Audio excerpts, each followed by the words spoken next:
हाय मेरा करीम मालिक, मेरा करीम मालिक, गरीब जाए तो कहाँ जाए।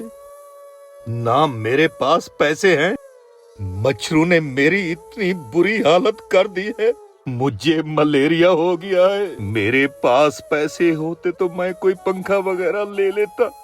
ऐसा करता हूँ, इलाके वालों के पास जाता हूँ, हो सकता है कोई अल्लाह का प्यारा मुझे पंखा वगैरह दे दे।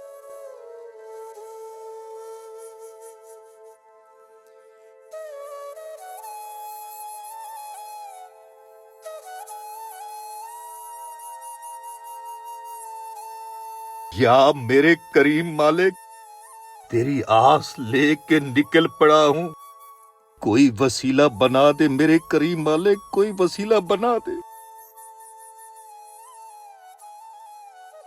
वकास, मैंने आपको कहा था इलेक्ट्रिशियन को फोन कर देते, वो आकर हमारे घर के पंखे वगैरह सेट कर जाता। और ना मैं ऐसा सोच रही हूँ, आज मेरे पास टाइम है, रजाइयाँ रख देती हूँ, चादरें निकाल लेती हूँ। वैसे भी गर्मियाँ आ गई हैं, मच्छर का सीजन है, मच्छर बहुत लड़ रहे हैं। अच्छा चलो तुम ऐसा करो, रजाइयाँ रखो। ये कौन आ गया?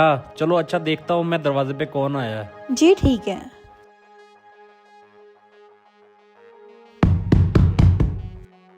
चाचा बशीर, खैर तो है इस टाइम? बेटा, मैं बहुत ही खुददार इंसान हूँ, मजबूरी आपके दरवाजे पे ले आई मुझे।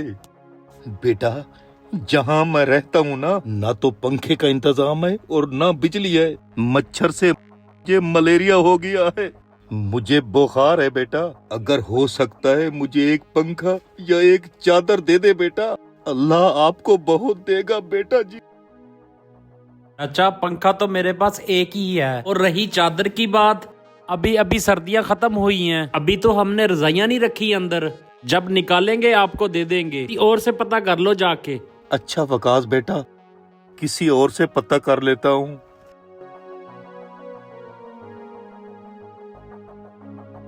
वकास, बाहर दरवाजे पर कौन था? फातिमा, वो जो लावारस बशीर नहीं है हमारे मोहल्ले का, वो आया था, पंखा मांग रहा था और वो चादर भी मांग रहा था। मैंने मना कर दिया, मैंने कहा हमारे घर में पंखा शंखा नहीं है। वकास, आपको ना उन्हें मना नहीं करना चाहिए था। मैंने आज ही पेटी से चादरें निकाली हैं। इतनी चादरें हैं, हम एक उसे ही दे देते। और कूलर पंखे भी हमारे घर में दो दो हैं। अगर हम एक पंखा उन्हें दे देते तो क्या हो जाता? ओ फातिमा, तुम इतनी रहमदिल ना बनो। तुमने हकूकल आबाद का ठेका नहीं ले लिया, पूरा मोहल्ला है, किसी और से ले लेगा जाके। चलो जाओ अपना काम करो। पंखे को साफ करके चौधरी नहर के डेरे पे पहुंचा दो।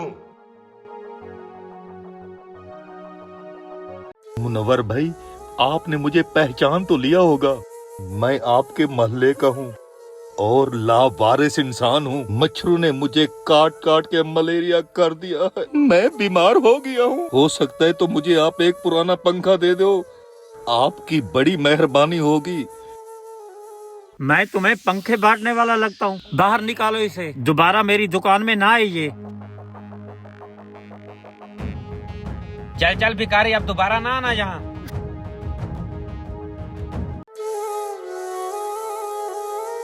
बेचारा बहुत तकलीफ में था और था भी लावारिस।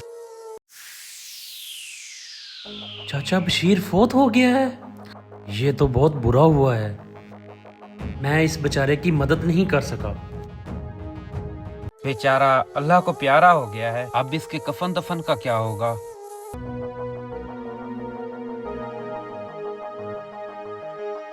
हैं, बशीर फौत हो गया है? ओहो, मेरे पास भी बेचारा आया था पंखा लेने के लिए, मैंने भी इसकी मदद नहीं की।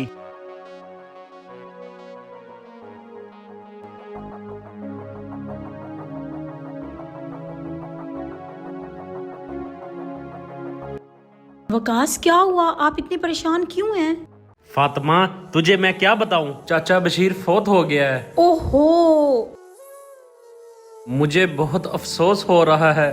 पता नहीं वो मरते वक्त मुझे क्या क्या बदवाएं देता रहा होगा। मैंने उसको मना किया, मैंने उसे चीजें देने से मना कर दिया। या मेरे मालिक, मुझे माफ कर दे। मेरे पास हर चीज होने के बावजूद मैंने अपने हमसाये को मना किया। वकास, मैंने आपको इसी वजह से कहा था कि हकूकुल इबाद अदा करने चाहिए। आपने मुझे कहा कि हकूकुल इबाद का तुमने ठेका नहीं ले लिया। इस चीज का भी हम लोगों से सवाल किया जाएगा। हमसाये के भी हकूक होते हैं। चले, अब किसी की आई को तो कोई नहीं रोक सकता। शायद उस बेचारे की लिखी ही ऐसे थी, लेकिन आप एक हमसाये होने के नाते उसके कफन दफन का इंतजाम कर सकते हैं। आप जाएं और उसके कफन दफन का बंदोबस्त करें। अल्लाह ताला की जात बहुत बेनियाज है, वो माफ करने वाली है। हाँ फातिमा, ये तुमने बिल्कुल ठीक कहा है। मैं अभी जाता हूँ और उसका कफन दफन और उसके जनाजे का इंतजाम करता हूँ। अपने हमसाये के हकूक का खास ख्याल रखना चाहिए। अगर आपको हमारी वीडियो अच्छी लगी तो कमेंट सेक्शन में अपनी राय जरूर दें।